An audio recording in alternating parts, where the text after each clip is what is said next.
Hello my young friends, good morning. स्वागत है आप सबों का मेरे चैनल फीस प्लस टू में। मैं सुरेश सर फिर एक बार आपके साथ क्लास 12 के फीस का नया वीडियो लेकर। Optics, very very most important chapter. More than 14 marks आपको इस ऑप्टिक्स से मिलने वाले हैं।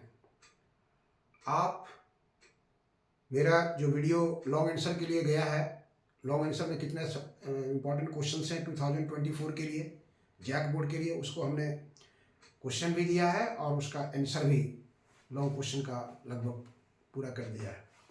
अगर आपको समय नहीं मिला होगा तो आप उसको जरूर देख लेंगे। आज जो है हम ऑप्टिकल इंस्ट्रूमेंट, माइक्रोस्कोप और टेलीस्कोप, बहुत ही इंपॉर्टेंट लॉन्ग आंसर में क्वेश्चन है। उसमें एक शॉर्ट क्वेश्चन भी आता है उसका, विभेदन क्षमता, रिजॉल्विंग पावर। वो वीडियो हम आपके सामने आज रख रहे हैं। इसलिए ये मेरा जो वीडियो चल रहा है वो आप देखेंगे मॉडल पेपर के रूप में। ये मेरा आज का जो 2024 के लिए है वो 7वां पार्ट है, ये पार्ट 7 है। हमने यहाँ लिखा आपको देखिए, पहला है विभेदन सीमा, लिमिट ऑफ रिजोल्यूशन। किसी ऑप्टिकल इंस्ट्रूमेंट के द्वारा अगर दो ऑब्जेक्ट का हम लोग उसको देखना चाहते हैं तो कितना मिनिमम डिस्टेंस उस दोनों वस्तु के बीच होना चाहिए कि वो उसका इमेज उस इंस्ट्रूमेंट के द्वारा हमको स्पष्ट दिखाई पड़े। तो वो जो मिनिमम डिस्टेंस कहलाता है विभेदन सीमा, लिमिट ऑफ रिजोल्यूशन। और वो स्पष्ट तब होता है जब उस बॉडी का उस इंस्ट्रूमेंट के द्वारा डिफ्रैक्शन पैटर्न बनता है। तो पहले बॉडी के डिफ्रैक्शन पैटर्न का मैक्सिमा दूसरे बॉडी के डिफ्रैक्शन पैटर्न के मिनिमा पर अगर इंसिडेंट करता है, कॉइंसाइड करता है, तो वो दोनों बॉडी का इमेज जो है वो स्पष्ट दिखाई पड़ता है। आइए दिखाते हैं, मदद करते हैं। दो वस्तुओं के बीच की वह न्यूनतम दूरी जब वे वस्तुएं किसी प्रकाशिक यंत्र द्वारा अलग अलग दिखाई देती है, उस प्रकाशिक यंत्र की विभेदन सीमा, इसको हम लिख रहे हैं एक्स मिनिमम कहते हैं। क्लियर हो गया? दो वस्तुओं के बीच की वह न्यूनतम दूरी जब वे वस्तुएं किसी प्रकाशिक यंत्र द्वारा अलग अलग दिखाई देती है, उस प्रकाशिक यंत्र की विभेदन सीमा एक्स मिनिमम। क्या एक्स मिनिमम? दो वस्तुओं के बीच की वह न्यूनतम दूरी जब वे वस्तुएं किसी प्रकाशिक यंत्र द्वारा अलग अलग दिखाई देती है, उस प्रकाशिक यंत्र की विभेदन सीमा कहते हैं हम लोग, नहीं, यह विभेदन सीमा कहलाती है। भाषा को थोड़ा सुधार देते हैं, विभेदन सीमा कहलाती है।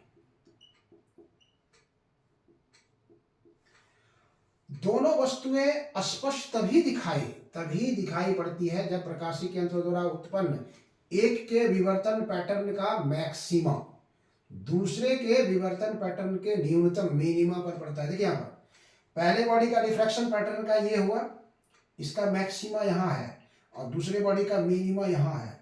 तो एक का मैक्सिमा दूसरे के मिनिमा पर अगर कॉइंसाइड करेगा तब ये दोनों बॉडी का जो इमेज है उस इंस्ट्रूमेंट के द्वारा स्पष्ट दिखाई पड़ेगा। तो इसको कहते हैं हम लोग विभेदन सीमा, जहां तक दोनों मिनिमम डिस्टेंस कितना होना चाहिए। और उसका जो विभेदन पावर है, विभेदन क्षमता, रिजॉल्विंग पावर, ये जितना कम होगा वो उतना अधिक होगा, मतलब रेसिप्रोकल। यहां देखिए विभेदन क्षमता, किसी प्रकाशिक यंत्र द्वारा दो पास पास स्थित वस्तुओं के अलग अलग स्पष्ट प्रतिबिंब बनने की क्षमता को, किसी प्रकाशिक यंत्र द्वारा दो पास पास स्थित वस्तुओं के अलग अलग स्पष्ट प्रतिबिंब बनाने की क्षमता हम लोग कह सकते हैं, बनने की नहीं कह सकते हम लोग इसको, बनाने की क्षमता, प्रतिबिंब बनाने की क्षमता को उस प्रकाशिक यंत्र की विभेदन क्षमता कहते हैं। इसका मान प्रकाशिक यंत्र की विभेदन सीमा के व्युत्क्रम के बराबर होता है, मतलब जितना कम होगा उतना अधिक होगा। इसलिए विभेदन क्षमता बराबर 1/विभेदन सीमा। रिजॉल्विंग पावर इसको हम लिखेंगे, और ये हो गया एक्स मिनिमम, वहाँ दिखाए थे, स्पष्ट देख रहे हैं कि ये जितना कम होगा वो उतना अधिक होगा। स्पष्टता विभेदन सीमा का मान जितना कम होगा विभेदन क्षमता उतना ही अधिक होगी। तो विभेदन सीमा क्या है और विभेदन क्षमता क्या है? तो हम लोग इस विभेदन क्षमता को निकालेंगे दो इंस्ट्रूमेंट के लिए जो आपके लिए इंपॉर्टेंट है, एक माइक्रोस्कोप और दूसरा टेलीस्कोप। देखिए माइक्रोस्कोप का कैसे निकालते हैं।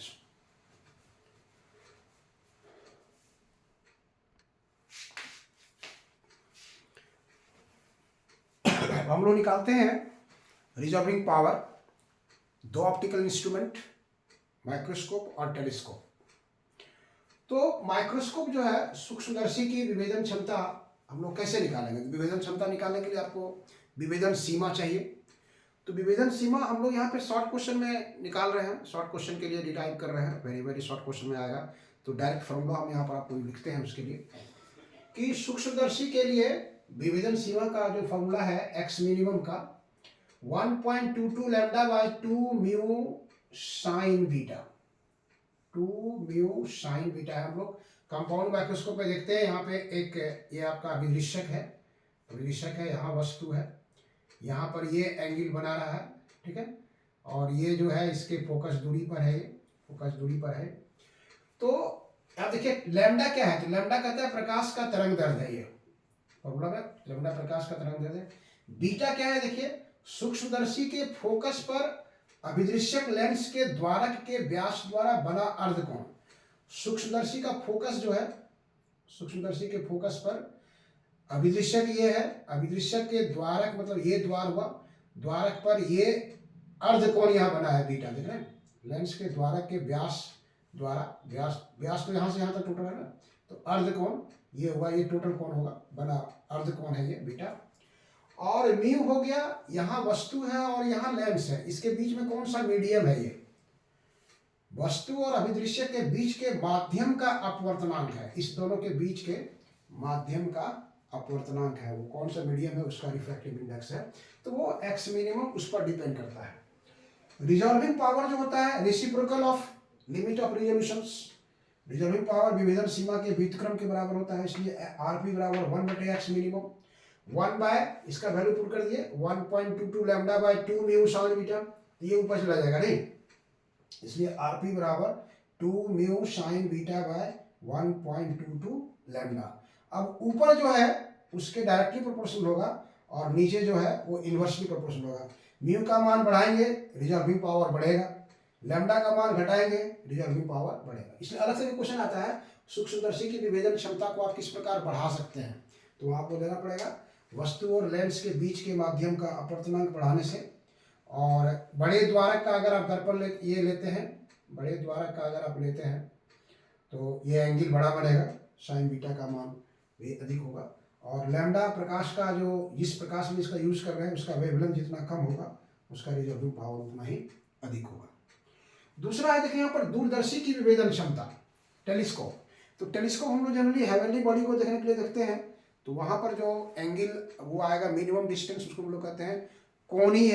यहाँ था विभेदन सीमा डायरेक्ट, यहाँ पर है ये, वहाँ होगा कोणीय विभेदन सीमा, एंगुलर रिजॉल्विंग लिमिट या एंगुलर लिमिट ऑफ रिजोल्यूशंस। तो उसको हम अल्फा से लिखे हैं, और ये अल्फा का जो फॉर्मूला है यहाँ पे उसका है, आप देख रहे हैं 1.22 लैम्डा बाई डी।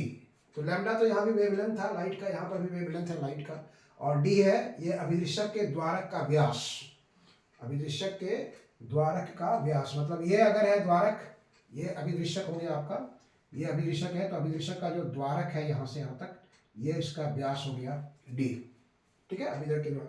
तो रिजॉल्विंग पावर हो जाएगा 1 लैम्डा मिनिमम, विभेदन सीमा का reciprocal 1 by 1.22 lambda by D, फिर डी ऊपर चला जाएगा, इसलिए RP equal to D by 1.22 lambda, 1.22 lambda, ये इसके विभेदन सीमा का फॉर्मूला आता है।